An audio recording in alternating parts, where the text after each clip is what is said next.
tremendous looking trophy. Welcome to Planet Explosion, number one PlayStation podcast in the Oceanias. My name's Dylan Blight. Joining me, Ashley Hobley. Hey Dylan, excited to be here. Another quiet week of barely any news. December, just the quiet time of year. They don't tell us anything. Just want us to buy all the games right before Christmas. And no news, right? You're crazy. This week we got the final state of play. Oh, we've got stuff to talk about. This week's show may go over half an hour. Don't want to curse myself just yet, but it's a possibility. Anything's possible. So, trophy cabinet this week. Bronze trophy, PlayStation Awards results. Silver trophy, Persona 5 Royale with Cheese gets a release date. Gold trophy, Media Molecule chucking up their own awards. And yeah, platinum. Last state of play for 2019. They announced it. What day did they announce it? Sunday or something. Saturday. It was over the weekend. It was in advance. Yeah, it was in advance, which was great. So then it was like, oh, we can actually delay the show and all this sort of stuff. Spoilers, this show was delayed. Yeah, spoilers, the show was delayed. Because I guarantee usually the schedule would be like, we record Monday at around 11 p.m., 12 a.m., that Monday, 5 minutes Tuesday after we time. finish recording. Yeah, they announce it's going to come like that Thursday or Friday or something. Yeah, so we've got a heads up to something. And then everyone in Tasmania hears, fuck! Yeah, pretty much. Annoys me every time because I'm like, for fuck's sake. This is just proof that we're getting more powerful. They're trying to get us on side. It's possible.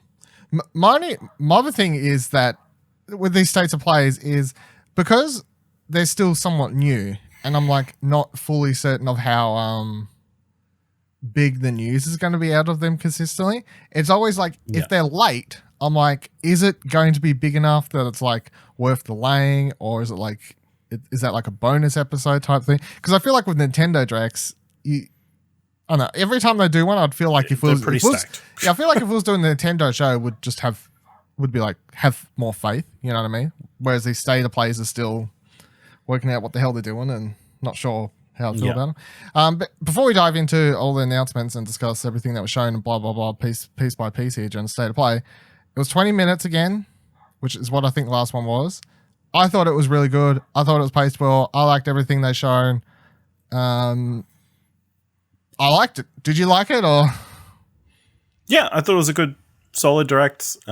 Maybe the best one they've done so far. I think it was just, like you said, it was paced well. Opens with good news that people will like. I liked how they did the Resident Evil reveal. Like it was kind of a misdirect. I loved that. They ended strong. I know it is bad, but I like fast forwarded through the 25-year speech. Oh my PlayStation. It was early in the morning. I was getting ready for work. I needed to, get to the end. Some of us were up at 1 a.m. and we couldn't fast forward the 25 years. Did you want to? No, it was fine because I was writing a news story at the same time. So just did it on the side. Yeah, it's fine. All right. So yeah, no, I thought it was good. Obviously the big thing was Resident Evil, which we'll get to, and that's the thing. It's like these directs are sandwiches. You got the big piece that everyone's going to be interested in. It's going to make everyone happy. And then you're supposed to, and that's what Nintendo does well. They surround their big, like, hurrah thing with the big piece of steak. Yeah, they surround their big piece of steak with like lots of flavors that people wouldn't necessarily try unless they were introduced to them via the big piece of steak. You know? Don't know if the sandwich analogy working. I'm committed to it. All right, so the first thing it opened with the reveal that, I mean, a lot of us knew about this because the trophies actually went up like a week ago. But Untitled Goose Game comes to PlayStation on December 17th. The game has a platinum and everything, and that's what the trophies leaked for. So it's looking good. Trailer was great. I like the way that the direct just starts and, there's all these items in the lake and the camera just like comes up and there he is. Little shit. Just chucking shit in piece by piece. Turn them off. For some reason, when I was watching it, I'm listening to the music and I'm like, have they reworked Creep by Radiohead? Wow. Like, that would be appropriate. Wow. Do you reckon you give it any interest in playing this on PlayStation, or you're like, nah? Yeah, I've still got it on Switch, so Yeah. I mean, there's no rush. What do the trophies look like? The hardest thing would be the time trial-y things. So like beat each section before the bell rings or whatever the time trial stuff is. That would be the hardest. But again, and then everything else is like, like trip the kid over in a puddle and all this sort of It's shit. like, get the checklist. Yeah. Yeah, it's like all this sort of stuff. All of it would be very easy if someone makes a YouTube video that you literally How just to do it, yeah. follow through. Repeat. But Yeah. Repeat. That would make the platinum very easy, yeah. Either way, it's cool, because obviously if you don't have a Switch, or a PC, now Everyone forgets the PC, man. I do, because Nintendo is the one who marketed it, like, was so. And that's what we talk about a lot when it comes to, and I think this is also important going to the next generation. It was important this generation, especially for Sony, with their whole like, we don't have this exclusive, but if we're the ones showing you all the Destiny trailers and whatever else, people will start thinking that like Destiny is. It's a PlayStation game. Yeah, it's a PlayStation game. So everyone else, I think that Untitled Goose game is a fucking Nintendo all game. it tells me is that PC is irrelevant because nobody remembered that it's on the Goose game's on it. So yeah, I wouldn't want to play it on PC. It was better on Switch. Next thing they showed, PlayStation. Well, yeah, that's true. I'm sure it's the best on PlayStation. Those 4K graphics, come at me. 4K Goose, that's what we need. 4K Goose. Next thing they showed off was a battle royale game called Spellbreak. It looks like an anime. It's got this cell shaded art style and stuff happening. And then in the game, actually I can kind of say what it's like. So it's got a beta coming. They announced that the game's going to have a beta coming early 2020 for PS4. I head over to their website. It says, hey, we're currently in closed beta on PC. I'm like, well, I want in on that. So I emailed them, got a code. And I jumped into the beta and played a little bit today. No one's playing the fucking thing. So, and I'm pretty sure they only just started the beta, so I don't know how much I can judge like the play base. And also the game looks very early, like this is one of those betas where I'm like, I boot it up and I'm like, this shit's gonna not only change next week, but also like I'll look at this a month from now and it ain't gonna. Yeah, it's like that's how early everything looks. But like the core concept and stuff, I got to try it and like gameplay stuff and whatever else. But it's like heaps of random shit for a battle royale where it's like there's way too many items thrown around. They like kind of stick out too much. They're not hidden very well. It's like this sort of stuff. But from a basic premise, it's unique for a battle royale in the sense that it's RPG-ish. So at the start, before you go into a match, you pick like a class and these sorts of things, and that's how you come in as. Then when you get into the world, you basically you can have two different powers at a time, two gauntlets, as they call them. So one, you can have like a fire gauntlet, and then they'll launch out like fire abilities, and then you can pick up an ice gauntlet, fire ice abilities, obviously, a poison gauntlet, poison shit, lightning, blah, blah, blah. I think there's like four, I think like common ones or something like that, or 4, 5, and then like 3 that only start opening up as the match continues and become like rare ones to pick up, like stronger ability gauntlets. And you can switch them out between your two hands and whatever and assign them wherever you want and whatever you need to do. And then you pick up other things like boots and your armor shit and whatever else. And then you also can pick up runes, and runes give you special abilities that have like cooldowns. Like you can find one that lets you dash, one that lets you turn invisible, one that lets you rewind time, so you can like run forward, shoot someone, and then you can basically like you can activate it, run forward into a like room where you may die, running quickly, that's a gun, fire some spells off, and then like after 5 seconds it would like bring you back outside without, and you'd suddenly disappear. So it's standard on this. It all looks cool. All the animations and stuff look pretty cool so far. Like, and the art style definitely helps that because it is that like cell shaded thing. And I can't say if the PS4 version will look exactly the same, obviously, but the PC version look fine. But yeah, I haven't got a chance to play like an actual, like I jumped into games and there kept being like a couple people, and like it doesn't seem to be like automatically finding the best server. Like I was like having to click like America server, Oceanic server, and be like, is there anyone playing on these fucking servers? And like click for them, but none of them were like really working for me. But overall, I'll try a week from now maybe and be like is the player base better now? But what do you think of the trailer for this one from what they showed though? I mean, it looks pretty. I mean, we were so oversaturated with battle royales that it's hard to have something stand out. But yeah, obviously the animation style stands out, so that'll be a differentiator. Do you imagine it'll be free to play or will it be a box? I believe it's free to play. Free to play, okay, yeah. Well, that makes it easier for everybody. They have that whole founders pack thing go, get your bonuses and that's the thing. All those sorts of things that they always do. Yeah. But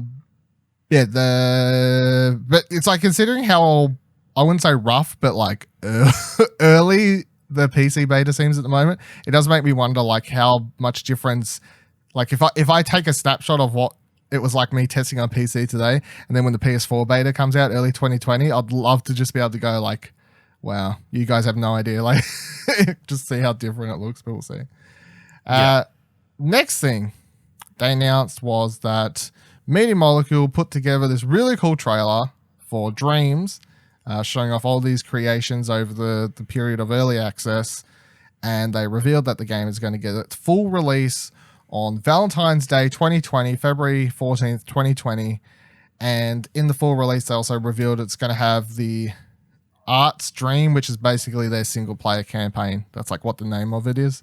So it's going to have like a bunch of different missions and stuff that Media Molecules made, like some sort of story thing, I think, to drag it through, it sounds like. They talked about like characters and stuff like that, but it seems like they're purposely going to like show you heaps of different genres and all sorts of stuff. Did see characters I'd seen in other trailers before, like the pink bear and stuff. So yeah, I think they've got attached to some of them there. But I think the coolest thing about this is full release is exciting. Like we've had the early access thing obviously for ages, and we was doing the running segment on the show for quite some time. The early access was cool, but I'm hoping full release means like they'll come with like a big update to a lot of like the curation stuff, which has kind of been our biggest, I feel like, problem. Yeah. Like it's just hard to find good stuff sometimes. So I'm hoping, like when it launches, they'll do a big overhaul for a lot of things possibly. And then we'll also hopefully get the VR stuff. That would be nice, obviously. I want to check that out. When it fully releases, be able to play through that single player, quote unquote, single player campaign thing would also be quite good, obviously. Okay. And I really like the trailer. I thought the trailer was really cool. I hope they've put together a playlist of the games in that trailer because I want to check out some of those. That'd be a good idea. But it's also like someone could just do that themselves, I guess, if you're clever enough. Yeah, somebody do that, please. Yeah. The problem is like the playlist, they kept like, and we talked about it once when we was doing them here, but it's like there was a website you could go to and you could create playlists. And I at one stage was like, cool, we'll start making playlists of all the game we suggest. But even then it was just really hard and convoluted to make work. And I was like, oh, this is really nice. Yeah. It's like, there's one of the things I hope is fixed. Either way, it's really cool that's finally getting a full release about a year after Tell you what, they said it was going to come. Valentine's Day next year. You go see Sonic the Hedgehog and then you go play Dreams. What a, you can play all the Sonic inspired levels in Dreams. That's true. There's a lot. Jump into all the Mario inspired ones after that if you want. No. Next thing they showed was a trailer for Superliminal, which is a game that came out on the Epic Game Store last month, actually. I remember checking out trailers for it then and being like, this game looks cool. And I was nearly at the time going to try and review it, but then I was like, I don't know if I could be bothered like time-wise at the moment to take this on. But so I feel like it was shown during one of the Kind of Funny showcases. So was it? I can never remember what's in those fucking things. Because I definitely remember seeing that, like, obviously the gimmick of the thing is that you change perspective or like certain things. Yeah. So it's basically like sort of like a puzzler. Walk up to a picture of Eiffel Tower, put your hand out, grab the Eiffel Tower, pull it out, it breaks open the roof of the building. Like, I'm not saying I don't know if that actually happens, but like, all sorts of weird things. You know, walk up to a table, grab the chess piece, Yeah. walk around, suddenly it's a giant chess piece. You know, all sorts of those sorts of tricks. It's basically a puzzle game. Every time I saw the trailer, it reminded me of even though I haven't played it. Damn, it was supposed to come to PS4 this year, but it got delayed till next year. Well, you're walking through that building, and there's always a guy giving you a voiceover and whatever. I'm sure Stanley Parable. That's it, Stanley Parable. It always reminded me of that sort of thing. You know, I guess it's because it's like in a museum or something like that, or it looks like it's like in a museum. walker. Yeah, walker puzzle. It's a walking simulator. Walking puzzle later thing. Walker puzzle later. Yeah, no, it's cool. Be keen to play that one. Unless it goes on sale on PC earlier, and I'm like, money is a concept. PSVR got one game announced during this whole thing. One game announced, but one that I thought was quite cool. So, Paper Beast, not Beast, as I literally nearly called it every single time I've wrote about it so far. So it's being directed by Eric Chahi. I don't actually know how to pronounce his name properly. I'm very sorry. Who is known for his work on Another World, which, do you know that game, Another World? It's like this really famous, you know, like side-scroller, like weird space thing. I've seen it on sale constantly. Yeah, I don't think it holds up. Every time there's like a big sale, it's normally on there, so. I don't think it holds up, but it's respected for its, at the time. It's time. And then another game that he did I really liked was From Dust. Did you ever see that or play that? It was on PS3, so. Probably not. Okay, yeah. It was like this game where you played as like, I guess like some tribes of people on islands or whatever, and like they have like the ability to control elements, and it was like a puzzle game, I guess. Like you could like warp the water, and that's ringing more of a bell. Yeah, from Dust. It was a really cool concept. And it was fun to play. It was actually a weird game that me and my best friend at the time we got addicted to for like weeks, and we'll just sit there and murder people in it for whatever reason. Yeah, I think it was because like its engine, the way it worked, it was just like really cool to watch. Like, you know, kind of like when a good sim game, you know, when everything just goes to shit and this volcano explodes, and you're like slowly watching the games, like just I don't know, it was fun. I don't know if it'd be as probably exciting not the these best days, week for but volcanoes. No, yeah, 2011. So I'll read what the PS blog post when he explained what this game is about, because watching the trailer, it's like there's some paper beasts and the fuck is going on. Origami the game. Origami the game. That was Heavy Rain. So he says on the thing, it says the game leads you to discover fauna. Oh, sorry, fauna. Yeah. Reading wrong. Fauna and flora are made from origami paper, folded metal, coral. Some elements seem familiar, such as water and sand, while others are more surreal, such as the creatures. As you go through the game, you solve puzzles and obstacles, discovering a lot of surprises. The creatures help the player progress through their journey intuitively? Yeah, without a word, since the game's narrative is non-verbal. Some days I really struggle reading between these two fucking monitors, but it's fine. Yeah, so I don't really understand, like, I guess you put the headset on and, like, you're using, like, both joysticks, I guess, or, like, it seems like you have full player movement. Like, it's not like an on-railsy type thing, I guess. And then you're stopping at certain points to do puzzles and whatever else. The thing I pointed out in our news story I put up on explosionetwork.com for it is that I found it interesting. Like the whole trailer is like on sand, right? This sand planet or whatever. And at the end of the trailer, the origami beasts go up to this tree or whatever, and they pick a fruit off it, and then they bite into it, and they turn into like balloons or like hang glidey type things. And then all of a sudden, the beasts start floating off into the sky, and that's like the way the trailer ends, with that sort of cliffhanger. So in my mind, I was like, okay, so I guess like in the game at that point, like if this is the start of the game, at that point, are we then doing the same, and like we're then about to go float off into space? So to me, it teased that the game isn't going to be some like alien planet the entire time, and it could actually go in like completely different areas, and you know, which would be fun in VR, obviously, if it takes you all different environments, space, sky, I don't know, lots of crazy nonsense. Either way, I think it looks really weird, but unique. And I would very much play it because of both of those reasons. What do you think of it? Yeah, it's obviously got a very distinctive art style. It looks like some sort of weird puzzle game. So, I mean, fits with VR, I guess. I mean, it's always hard to say how these games are going to work from just a video. 99% of VR games, I feel like you need to play to judge, unfortunately. But the other good thing about the art style is when you have art style like that, that's like super unique. It's going to look.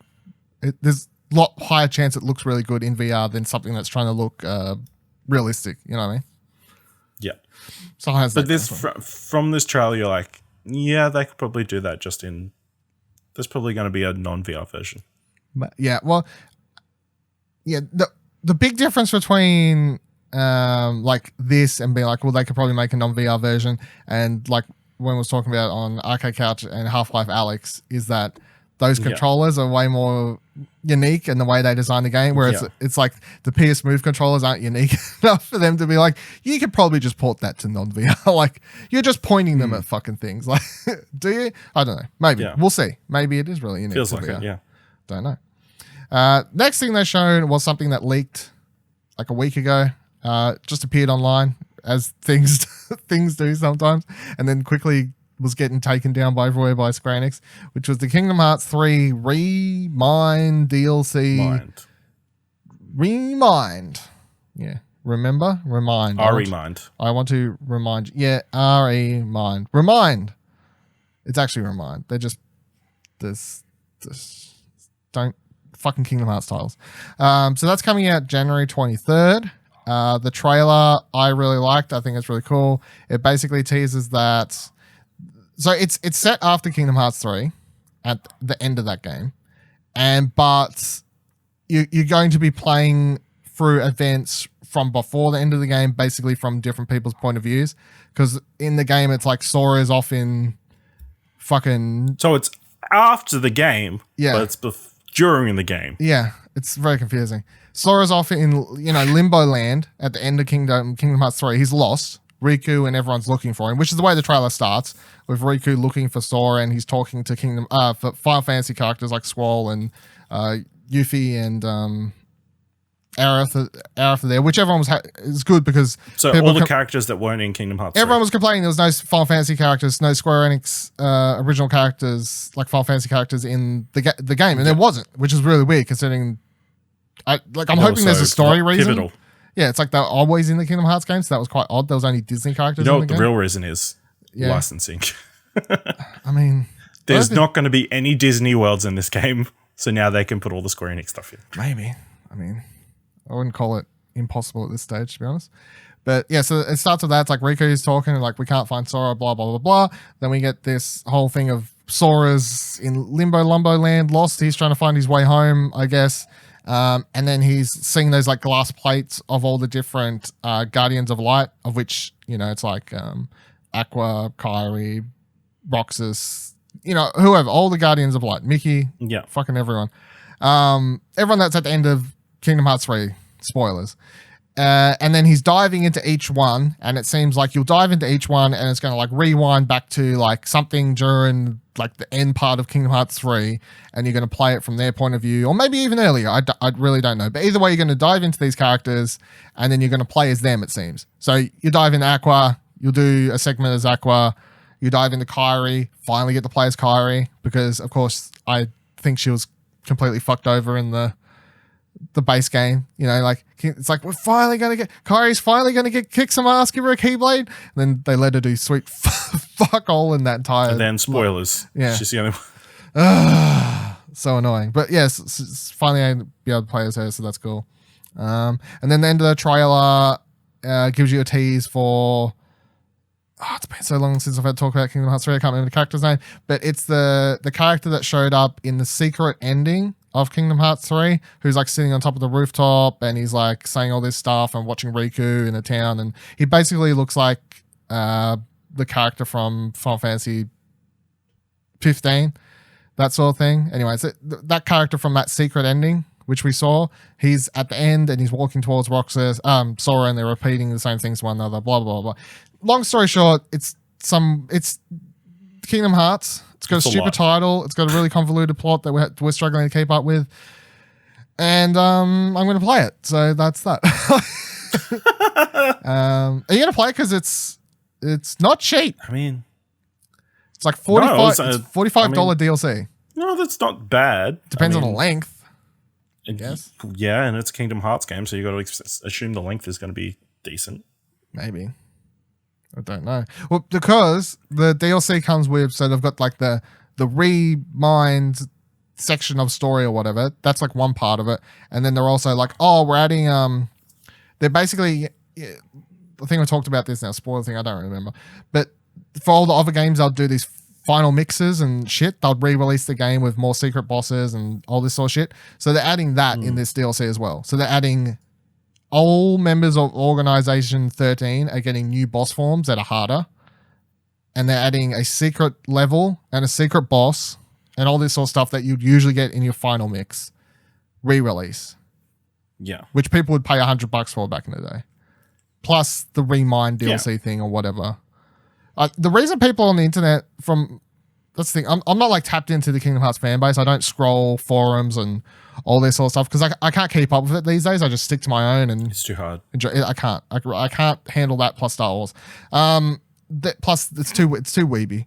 They just enjoy it on my own terms, you know.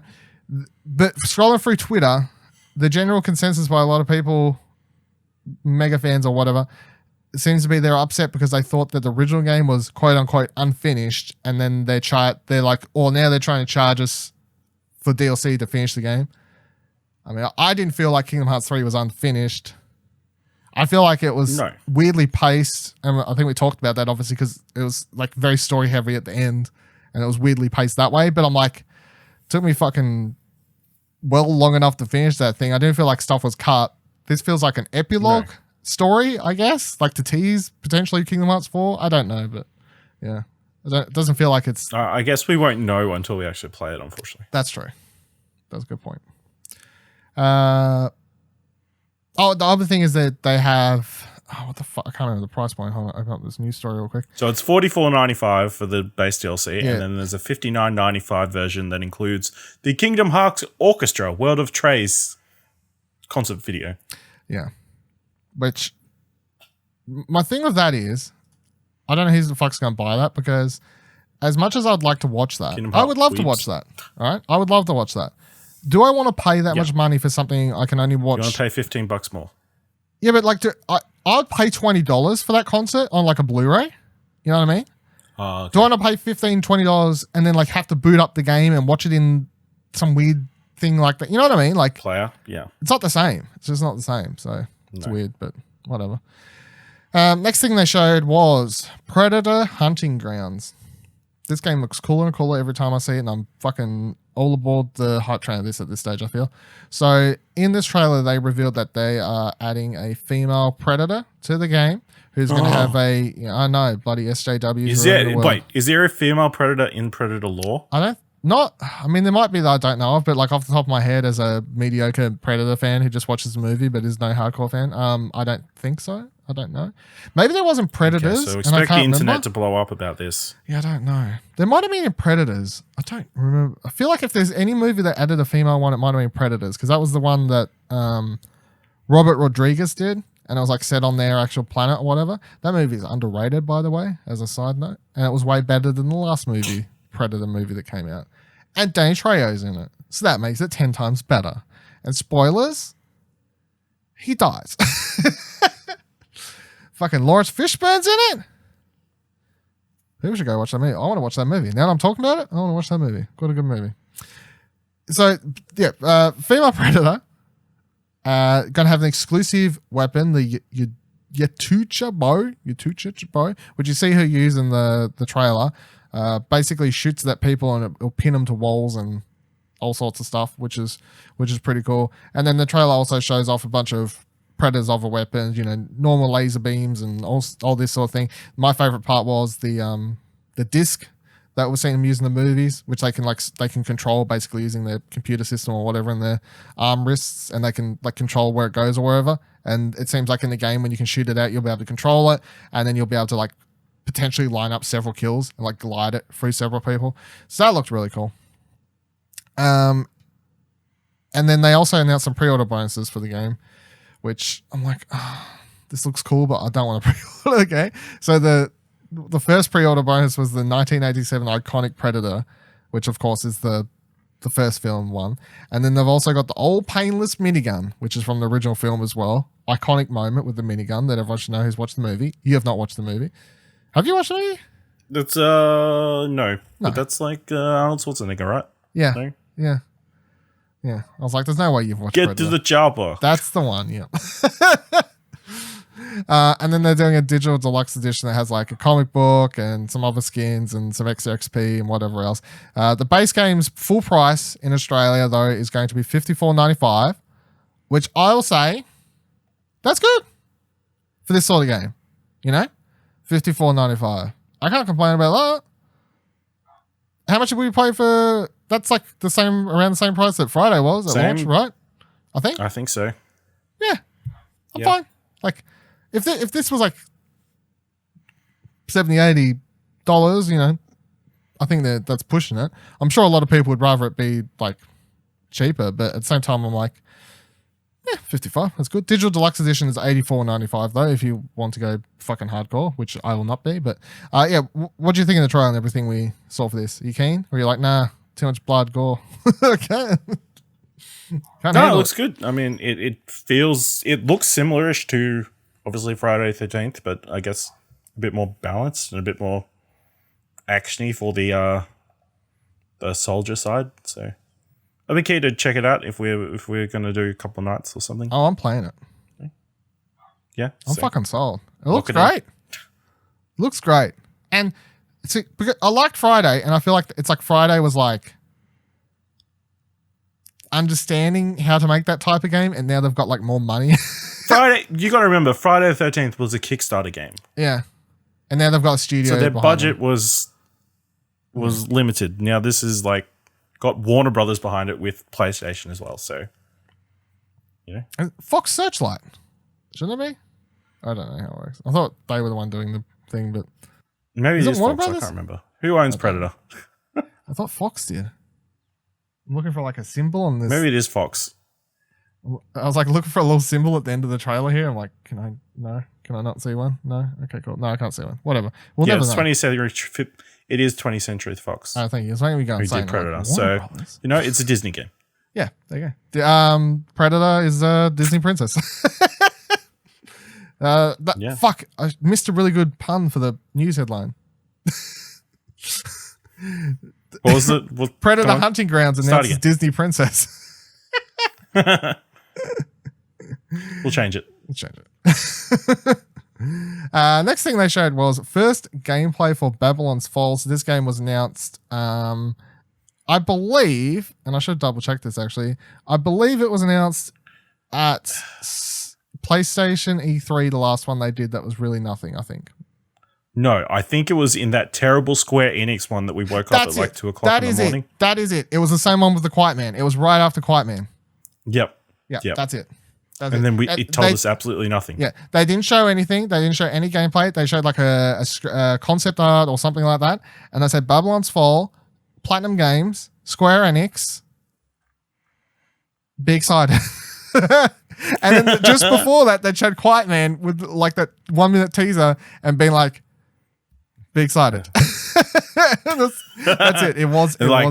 Now we'll show you all the trailers we put at every other conference. Yeah, and then we'll show you Kingdom Hearts and Octopath and whatever the fuck else we've seen a million times before. So yeah, it's like this has been a long time coming. As soon as it showed up, I was like, oh, good, because you know, like Platinum Games and whatever. It's like cool. I'm excited. Yeah. I'd like to see what the game is. But as soon as I saw the name, I was like, oh, don't be just the fucking concept art again or something like that. But no, they actually showed gameplay this time. I thought it like obviously it looks like Platinum because it looks very fast paced action game or whatever. The trailer's gameplay focused. It didn't explain the story, didn't explain like the setup, didn't explain what the fuck was going on, nothing like that. But also it looked like Astral Chain to me solely because of this one moment at the end of the trailer where the dude's sword like seems to be like glow like it's its own sort of being, and then the sword like goes flying up into the air, and then like all these chains literally come out of the dude's back and grab the sword and then pull it back towards him or something like that. And I'm like, fucking hell. It feels like Astral Chain without the other mech or whatever it's it was. like Astral Chain without the anime shit. Really? I mean, I haven't played the game. I did want to play the game. It fucking didn't happen, but I mean, it's hard not to be like Sword Chains, Platinum Games, Astral Chain. And I'm like, did they announce this first? Yeah, they announced this first. I feel like they did, yeah. But it's been obviously they would have been working on Astral Chain at the same time, I guess. But they did announce this first, I believe. Yeah, so weird. Either way, I like the gameplay. Did you like to look at the gameplay? I mean, it looks fine. Looks like a Platinum Games game. Yeah. The thing I enjoy about this is, this is probably going to come out before Bayonetta 3. Shut the fuck up. No talking about Bayonetta 3. You're gonna curse me before we get to the Game Awards later in the week. Shush. No Bayonetta 3 talk. I mean, it sounds like you got one shoe in, so. Yeah, that was my happy. Yeah, I'll bring that up in a second, actually. But also, I started with one negative point. So, Resident Evil 3 was the next thing that got announced. Well, it was weird. So we should go over the whole story, and this is the reason because I played this when I was a kid. I don't remember it. It doesn't stand out, but I have played it. Much like I've played bits and pieces of 2 at a friend's place when I was younger, and I just don't remember anything of it. But I'm still really scared to play the remake. I'd be less scared to play this one because in my mind, this one's more of an action game than. But they could change it. Obviously, they could make it. I don't know. But in my mind, this one was always more of an action game, and this is where they started heading towards an action game. But when they did the whole slideshowy part or whatever, and it comes across, it's like Project Resistance. I'm like, oh, here we go. And at the time, I was thinking, all right, so they're going to show the Resident Evil Project Resistance thing or whatever. The thing we've known about for some time, that's the 4v1 multiplayer co-op thing or whatever. We've known about this. I'm like, okay, they're going to show this and then they'll probably announce Resident Evil 3 Remake because, leaks and rumors and whatever else. We're assuming it's coming up here. Yeah.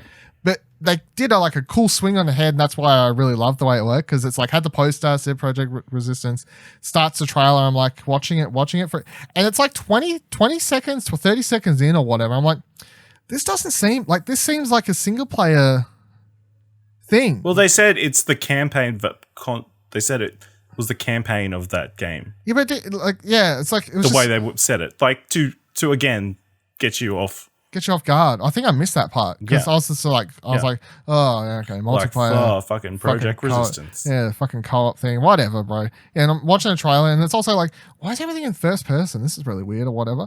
And then, of course, it gets to the point later in a trailer where it comes out and the character that we learn is Jill's like made her way out of this burning house and then the camera like pans around and you hear someone like...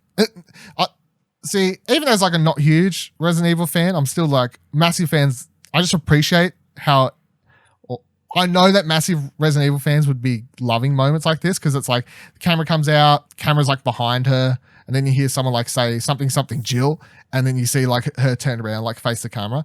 That shit's great. Like for fans that love it. It echoes the Resident Evil 2 trailer. The Leon part. Leon shows up. It's like, hey, Leon, and then Leon turns around, yeah. So that was great. I was like, oh shit, like they've just done they've done a sneaky in here and we thought I was watching something else, then we're watching this. Yeah. And the rest of the trailer is great. I thought it was really good, looks great. And then of course the thing that ties it all together, I think, is at the end, after thinking he was going to watch the fucking co-op Project Resistance thing, is they announced that Resident Evil Resistance, the 4v1 multiplayer co-op thing or whatever that we've known about for some time, is actually going to be a multiplayer game that's included in the package of this, and it all comes together nicely at the end. I thought that's good. I was like, this is good shit. I'm not like over my moon because I'm not like a massive fan of this game, but I'm like, I like the way they revealed this. I like the trailer. I like the way it all came together as a package. I'd be interested to find out if this was the plan all along.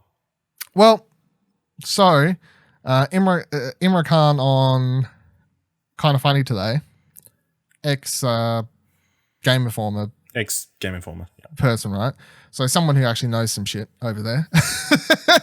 Yeah. He said that according to his sources, or people he knows close to Capcom or whatever, apparently the reason this game's coming out so close to 2, and I'll choose to believe this because I think it makes a lot of sense, is that originally they were working to have both games released as a package. Resident Evil 2 and 3 Remake, here you go, both games, go for gold. And Sell it for $1 million, everyone will buy it. Yeah, well, I think from the outset, the projects, the scope of how both these games ended up getting bigger and bigger wasn't how they set out to make them. You know, they were like, let's remake the games. I think it sounds like when they started making the games, they just kept like bigger project, and then every game just became bigger and bigger to the point that it's like, well, this thing's fucking huge now. This thing's huge now.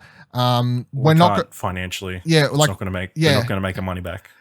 Yeah, and they're like, we wouldn't be able to finish them both or whatever. So it's like I think it makes sense that at some point they just were like, okay, well, everyone just jump on ship to RE2 for now, finish that up. They put that out as this product, and then everyone went back over to finish what was happening over at 3. And I think that makes sense. Like, it fits the narrative. Because I don't think there's literally any possible way other than if they had like the worst labor laws and situations happening in the world, which is not the story I want to come out of this at all, that they could make this happen in the period of time since 2. That they have, yeah. It's just literally impossible. And I also do not believe that they would have greenlit this ahead of 2's release, you know, unless they were building them as one package from the outset. You know? No, that makes 100% sense. Yeah, I think that fits. Especially, it looks like there's a clear tie in between the two games, based knowing very little about the game, but based on the opening of this trailer, which rewinds through the events of 2, as far as I can tell. Resident Evil 2 and 3, they take place at the same time, right. But then 3 eventually goes past it. But it starts just before 3 lasts longer. Yeah. 3 lasts longer, but it overlaps somewhat. Yep. So they do the same events just from different characters' points of views and these sorts of things. So yeah.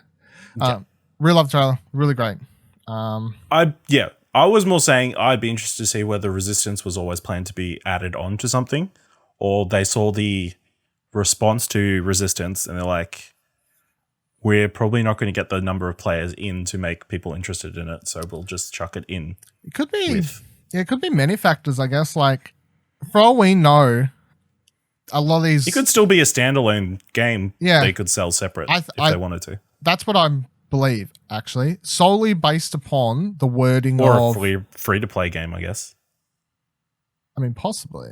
Yeah. But there might be people who love that and want to play that but don't want this. So maybe they'll sell it separately for $30 and they were like, well, fuck it. See, because the wording they used is it would be included in this package, not like, hey, it has a multiplayer mode. It's like unlocked or something. Yeah. The way they word it makes it sound like, hey, here's a bonus. You've got this other game that's included in it. So it definitely does sound like they'll probably sell that separately. And I think it's smart to include it in this because of the whole player base. It might be just a pre-order thing. Maybe. I don't know. I don't think... No, because I didn't say pre-order. I think it might just come in it no matter what. Okay. Or maybe it'll always be in the physical edition, but one day they'll just digital version doesn't come with it anymore. Separate. Yeah.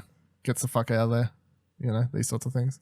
We'll see. Either way, it's kind of around the corner. April, whatever date it is, I've already forgot. 3rd. April 3rd, yeah. Like literally a month after last Literally between... Last of Us and Cyberpunk. Oh, the big game. So, but this will be shorter, is the thing.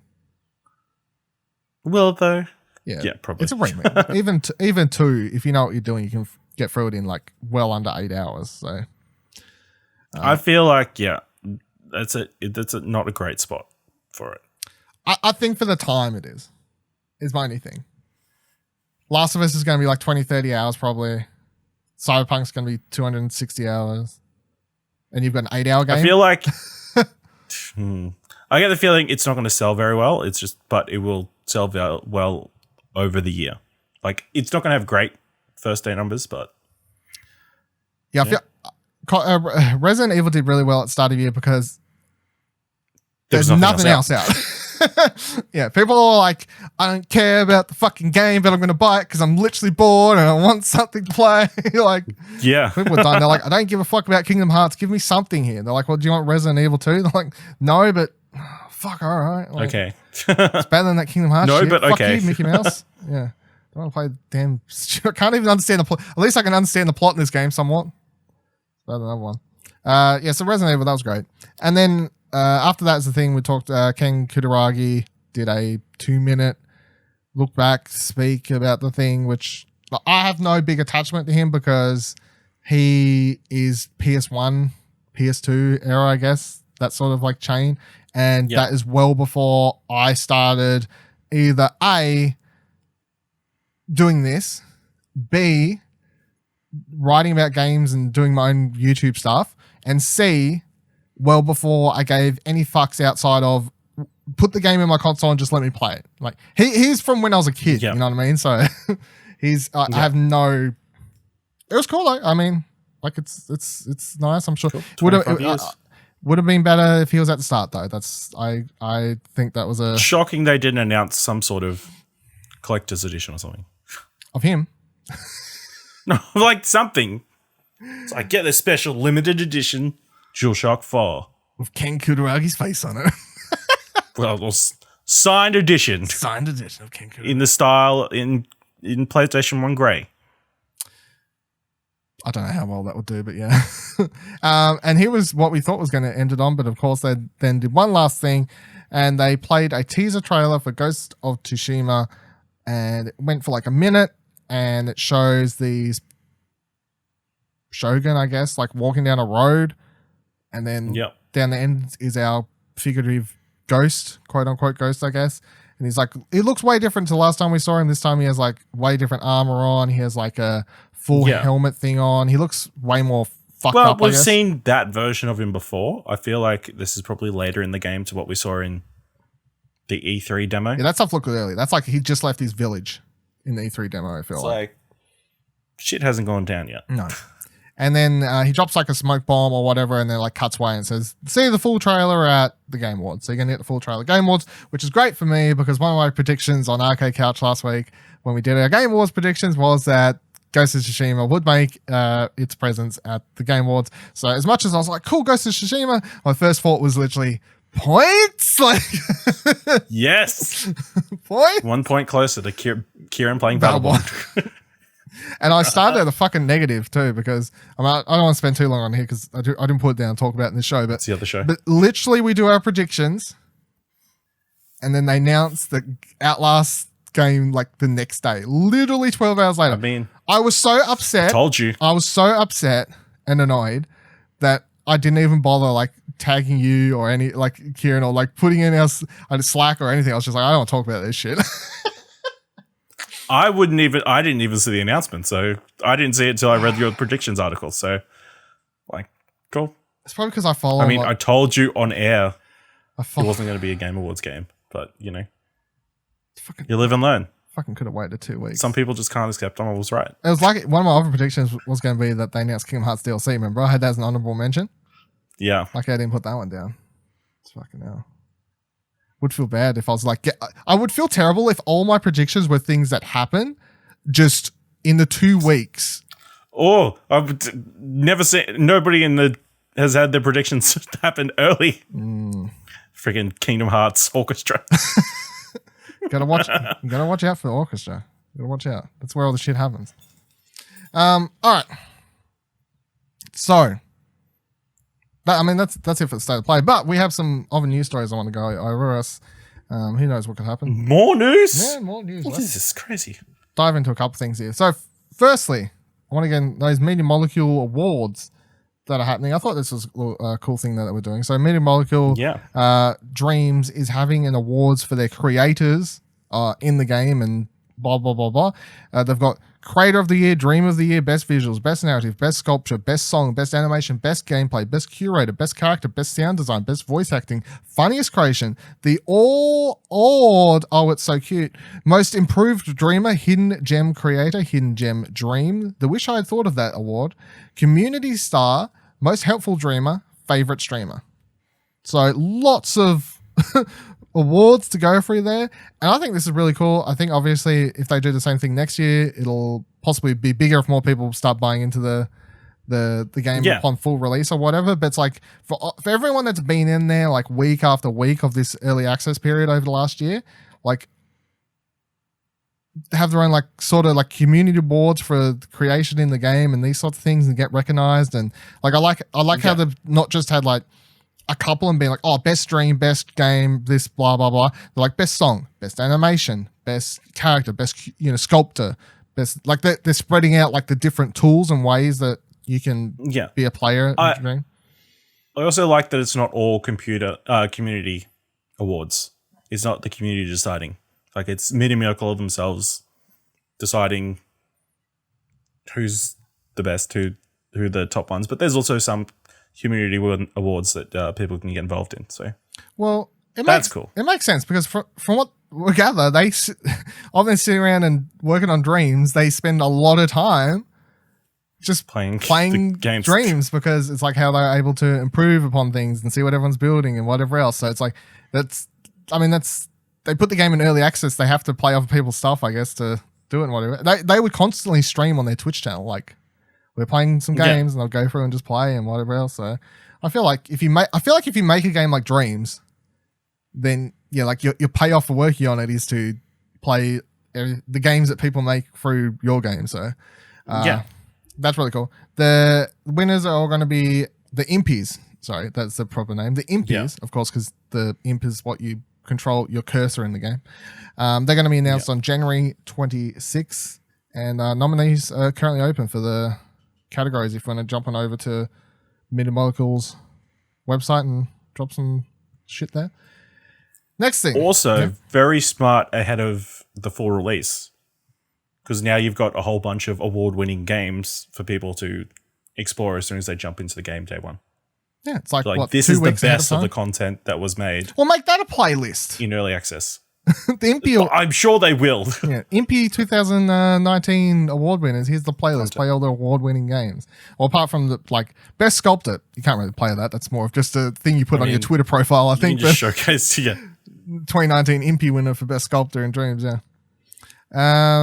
Press Start writes, Atlas has announced that Persona 5 Royale with cheese will release on PlayStation 4 on March 31st, 2020. The game will release with a launch edition as well as a Phantom Thieves edition. Both these editions will include a dynamic PS4 theme as well as the original Persona 5 DLC. The Phantom Thieves edition will retail for $149.95 Australian, including official Joker mask with stand, collector's box, art book, soundtrack, limited edition steelbook case, and a dynamic PS4 theme. So long story short, this entire news story reads March 31st, from April 1st, I can start trying to play Persona again. Again, not the greatest point in time to release. No. But it's not, it's not exactly the same target audience. Who is the audience though? Is it the people that have already played it? Primarily? No, it's people who've been told they need to play it. This is the primary audience. But all the people who are like, I'll play it. Like, I feel like everybody who's played the base game will play it again. Yeah, I'm like, no, anyone who hasn't, I really don't feel like anyone who hasn't played Persona at this stage is going to play it on that date because they're going to be playing either Final Fantasy still or hanging around for Cyberpunk or Last of Us or whatever the fuck. I don't know. Like, yeah, it's a crowded point, but it's like, when is not a crowded point? And if you wait too long until the end of the year, then it's next gen territory and you're fucked. You're never going to play it. Yeah, so cool collector's edition though. I was honestly really tempted to try and grab one because I'm like, well, fuck it. I'm still tempted. There's none left at EB. They've pulled the pre-orders. I imagine they would have gone quite fast. Other sources. Other sources. I was like, that mask sounds cool. Other online retailers, but yeah. I've still got my Morgana thing. I could have had my Morgana from the collector's edition for the first one that I didn't finish, and then got the collector's edition for the Royale edition and not finished that either. Just made a running joke, I guess. I don't know. I'm more a fan of the game's art than the game itself, you know? Yeah, it's a cool steelbook. Yeah, it's a cool steelbook. It is a cool steelbook. It's going to look really good. I could have 2 steelbooks. Yeah. Oh, dear. Yeah, Persona. And next up, so we got the winners last week. Of course, we talked about the PlayStation Awards show that was going to be live streamed. PlayStation Lifestyle.net has wrote up the winners here. So that's and other bits and pieces. It says every year Sony Interactive Entertainment Japan Asia holds a little award show for the games that have reached sales milestones in Asia. This year was no different. And as with every year, it's a good time to give us a chance to see what games are doing well in that region. This year's 5 games walked away with the Platinum Prize, which requires 1 million sales, while another 9 games got the Gold Prize for 500,000 sales. No surprises here. The following 5 games won the Platinum Prize: God of War, Kingdom Hearts 3, Marvel Spider-Man, Nier Automata. How do you say it? Automata. Automata? Right. Red Dead Redemption 2. Now, I'll put an asterisk on that. I'm surprised Red Dead Redemption 2 has sold million copies in Asian territories. They love their westerns over there, you know? They're like, wow, this is really like a samurai game. Wow. That's a pull. It then continues. It says, as an interesting note, all 5 of these games scored a 9. Blah, blah, blah. Oh, the 9 golden prize winners are. What was gold again? Oh, 500,000. Right. 500,000. Ace Combat 7: Skies Unknown. Call of Duty Black Ops 4. Devil May Cry 5. FIFA 19. FIFA 20. Monster Hunter World Iceborne. Pro Evolution World Soccer 2019. Resident Evil 2, Sekiro Shadows Die Twice. I don't think any of those really surprised me. No surprises. No. In addition to these awards to go to today's PlayStation 25th anniversary, several games were given special awards for their place in PlayStation history. 8 games received the PlayStation 25th anniversary special award, whatever that means. Battle Arena Toshiden, Dynasty Warriors 3, Final Fantasy 7, Metal Gear Solid, Monster Hunter Freedom Unite, Resident Evil, Ridge Racer, and Yakuza. There were other categories as well, of games like Hollow Knight being part of the Indie Games and Game Developer Award, and Astrobot Rescue Mission as part of the PlayStation VR Award, blah, blah, blah, blah, blah. So, they're your big takeaways. So they streamed this. Mm-hmm. Was there anything worth watching in it? Do you know? No. I mean... there was a live band. Yeah, I had it on in the background, and it was kind of like, I guess, it was good background, just material, because... Fodder. Fodder. There's stuff happening. People walking up and down stage, and there's music, and then there was trailers, and not new stuff, but like trailers for the nominees and whatever. It was a decent background thing, and that was happening. But 3 hours, freaking hell.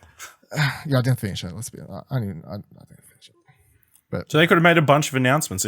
No, because I would have assumed someone would have told me, or some news story. No one watched the last 10 minutes, apparently. No one. Literally no one's watched the last 10 minutes. Who knows what happened in the last 10 minutes?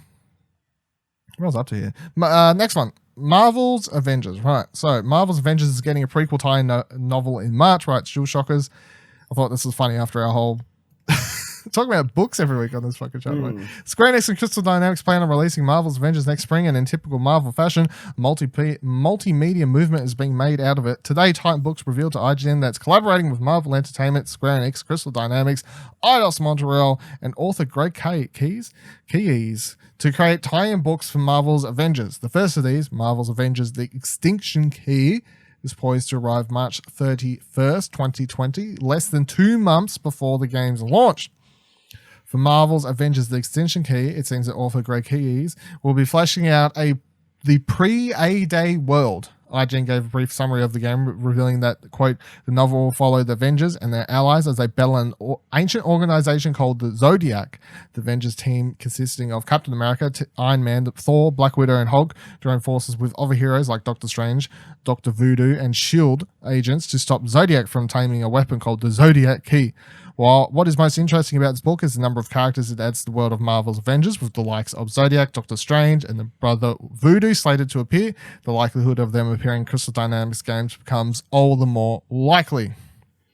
Gonna read this? Probably not. Wait, pump for this game. Don't you want all the lore? Not really.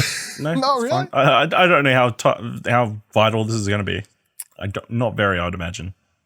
Has there ever been a tie-in book that was important to a game? Inferno Squad. I guess. It made my Battlefront 2 experience good. Better. Yeah. Good because you actually cared about the characters. Yeah. Yeah. Okay. Come on. So if I need help caring about Captain America, Iron Man, Black Widow, Thor, and Hulk, I'll read this book. But I feel like I like them enough already. So they're different versions. You don't know that yet. You don't know. Don't know that. I don't know. You don't know yet. I like the fact that they think they've created such a already like this completely unique and amazing separate Marvel universe that they've got these books planned already. I'm like, I'm surprised they're doing books. not comic books, yeah. Not comic books. Yeah. Books. Why would? I think it's because there is actually a very high audience rate for like book tie-ins for stuff. Like you think about all those Assassin's Creed books and all these sorts of things, all the Tom Clancy like Division books and shit, whatever else that the hell they put out. There is a lot of video game tie-in books. And if you're not like, if you're in and you love reading that shit, I'm sure you just know about everyone that comes out. But it's like one of those things that's like, if you don't care and you just like playing the games, then it's like, they have what? You know, I didn't know this. These don't exist. So maybe that's why. They just want their property to be the next Star Wars, where they can pump out a gazillion books every year. That can't be the next Star Wars. Can't do. Don't you know all Star Wars fans hate Marvel these days after Disney brought them? So now it's like this inner squabble. I just remember I was sitting in the theater for The Force Awakens, dude in front of me, right as movies. They played the trailer for Civil War. Dude goes, "Fuck you, Captain America, we're here for Star Wars, whoop!" And then everyone in the theater goes, So one person. And I couldn't believe. And then everybody wants Kevin Feige to take over Star Wars. So, I mean, I couldn't believe it. This one dude was the most awkward thing because he was right in front of me. Whoop! And then everyone's just like crickets because, of course, everyone else in the theater is like, "We're watching that movie next month, both. Dude. Like, it's out next month. We're watching it. You're literally the only person here who's not going to go watch that movie. you're band of. You're on your own. Yeah, you're on your own. Good luck with that one. See you later. Talking about see you later, Sony said see you later. MLB The Show will be released on rival consoles. GameIndustry.biz writes, Sony Interactive Entertainment and Major League Baseball have extended their licensing agreement to bring the sports series to non-PlayStation consoles. The platform holder's previously exclusive baseball series, MLB The Show, is actually developed by its in-house San Diego studio, but a new agreement will see the game brought to, quote, additional console platforms beyond PlayStation platforms as early as 2021. The announcement... Coming to Apple. I mean... You can't say no. The announcement, Apple Arcade. You can't say no. The announcement does not detail which new platforms will be involved, promising new details at a later date. But both Microsoft's Phil Spencer and Nintendo of America have shared the news via Twitter, suggesting MLB The Show will be available on all three consoles in future. The news comes as Sony, MLB, and the Major League Baseball Players Association agreed a multi-year, I think it should be agreed to but multi-year extension to their partnership. It's not actually clear whether Sony will publish the game on rival consoles. In the case of the Microsoft-owned Minecraft, Sony and Nintendo act as publisher for the versions on their respective consoles, so it's likely a similar agreement would be made here. That said, Sony has already branched into publishing games on non-PlayStation platforms, releasing its first titles on the Epic Games Store earlier this year. There was a weird reaction to this. Obviously, I don't think any of us here really care about... MLB. I think we've talked about it before and how it's like a rarity in Australia. But so it's a huge game. Yeah. Huge game for PlayStation. It was on PS Plus this year, so that's why we talked about it. That's the first time I've ever seen it in my life. Never see it in EB games because no one here plays baseball. No. But of course, it's one of Sony's biggest properties for sure, I'll say. Especially, in America, It's like one of their biggest IPs, franchises they hold as MLB Show. So yeah, it was big news. Not really big news to me because as I just said, the fucking game doesn't exist here. But people were spitting it online. Well, there's like different reactions, of course. There's one side who's like, cool. Other side's like, Sony, soldier sold the devil. Yeah, that's the dumbest decision you've ever made. How do we know it was a Sony decision and it wasn't an MLB choice? They're like, hey, we know you make the best baseball games that have ever been made, but we want our games to be on every single platform. Because if MLB's like, we want our game on every platform, they're like, well, our fucking studio makes the game, fuckwit. Like, they can't just force them not to do it. So, no, they could just take the property, the license somewhere else, and then someone else makes a shitty game, and Sony teams up and makes a non-officially licensed game, and everyone buys that instead. I don't think so. I think the license is a huge draw factor for the San Diego game. Yeah. Yeah.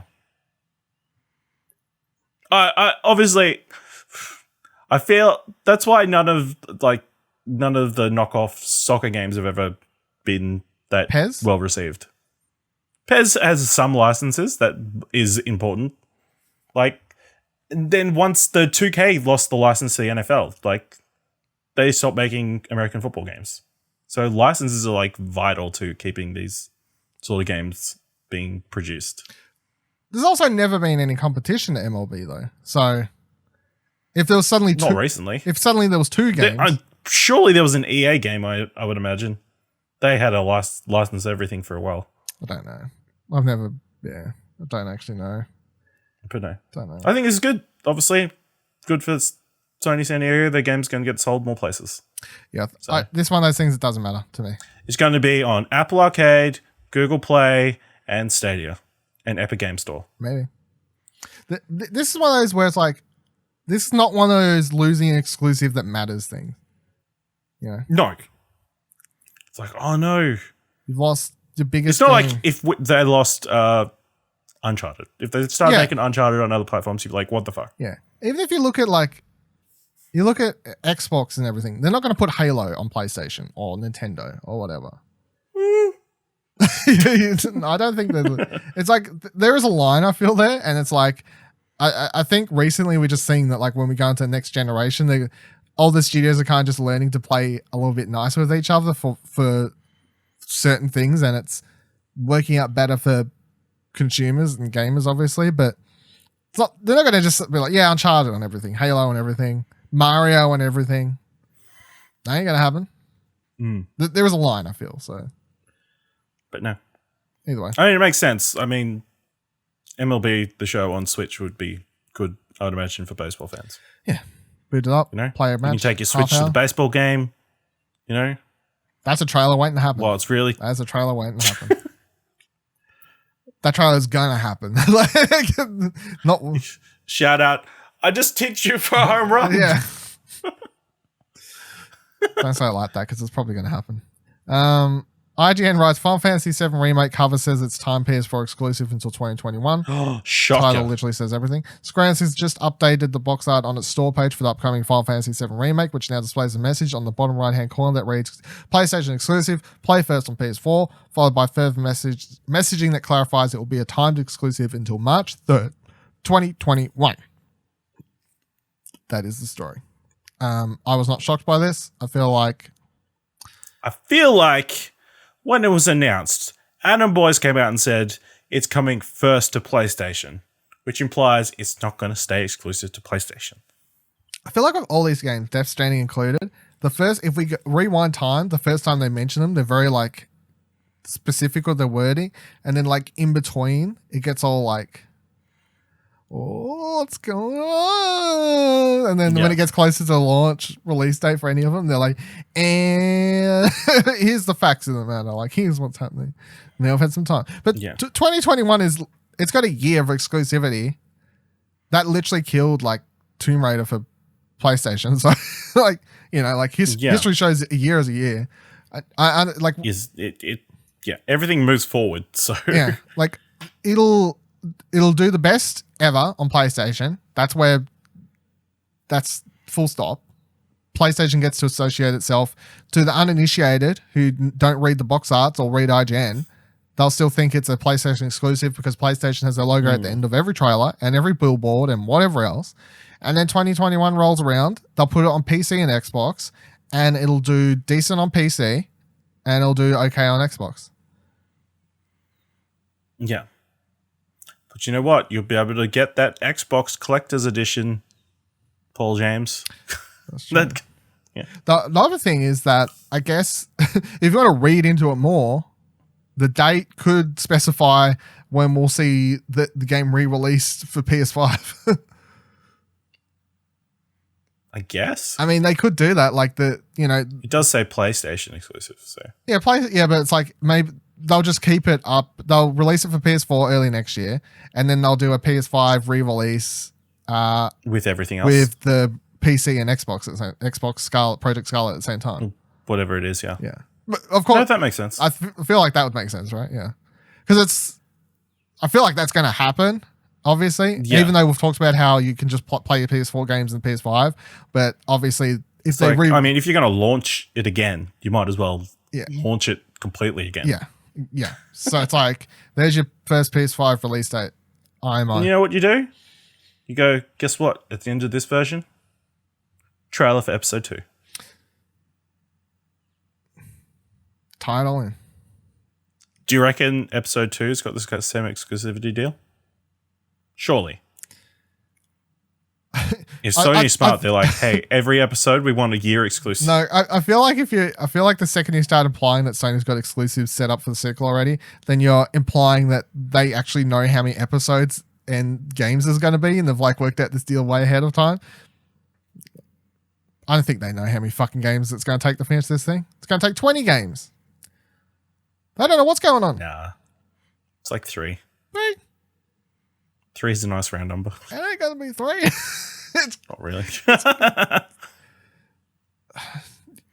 The scope people fail to understand when it's like, when people online are like, this game is literally like smallest, like put it this way, you know, like RPGs, like especially older ones, or even these days, you know, like you start in like your village and then you do like the first couple of hours there and then eventually go out into the world map.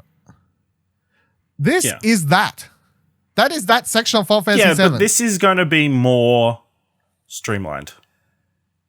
Yeah, but in the base game, in the original game, all the towns and locations and shit you can finish on the world map. Yeah, that's not going to happen. Fucking hell.